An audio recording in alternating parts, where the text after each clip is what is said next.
presentasi dari diri kita adalah ketika kita mengungkapkan pengalaman yang kita alami dan itu tidak dialami oleh orang lain. Bagi saya itu pesan yang disampaikan lebih mengena kepada audiens. Bagaimana sih cara mendesain presentasi supaya audiens tidak bisa menolak apa yang kita sampaikan, mereka mengikuti presentasi kita mulai dari awal sampai akhir tentang pengalaman. Berikut kita akan membahas sama-sama bagaimana tips presentasi. Yang pertama, ketika kita ingin mendesain presentasi berdasarkan pengalaman, maka kita harus menentukan tujuan presentasi kita dulu. Apakah kita ingin menginspirasi audiens, apakah kita ingin memotivasi audiens, ataukah kita ingin meningkatkan penjualan. Nah, presentasi dari sisi pengalaman itu kurang pas ketika kita bahas dari sisi penjualan.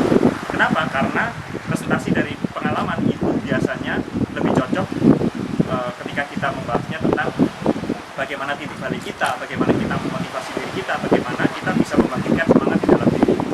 Itu yang pertama, tentukan tujuan. Nah, yang kedua, setelah kita menentukan tujuan, tulislah cerita kita. Jangan diingat-ingat dengan kepala saja. Kenapa? Karena segala hal bisa terjadi ketika kita berhadapan dengan audiens di tengah-tengah presentasi.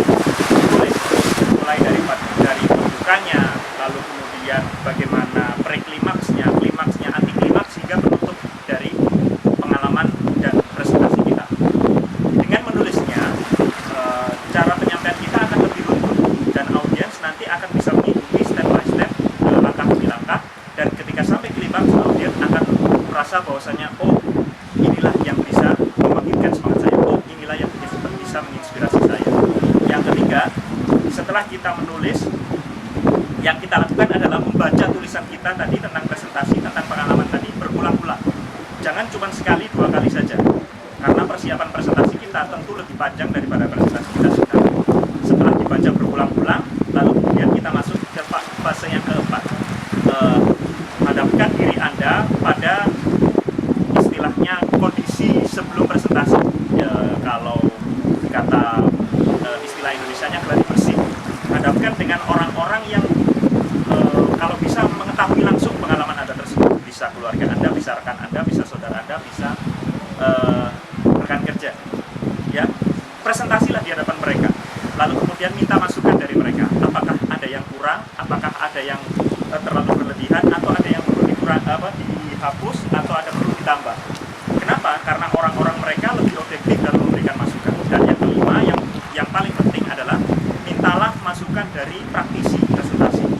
Jangan hanya minta masukan dari keluarga karena nanti bisa mendapatkan input yang subjektif. Kalau menurut saya, mintalah masukan dari orang-orang yang praktisi. Karena menurut guru saya, masukan dari praktisi, satu orang praktisi lebih berharga daripada 1000 orang audiens. Oke, itu adalah tips dari saya.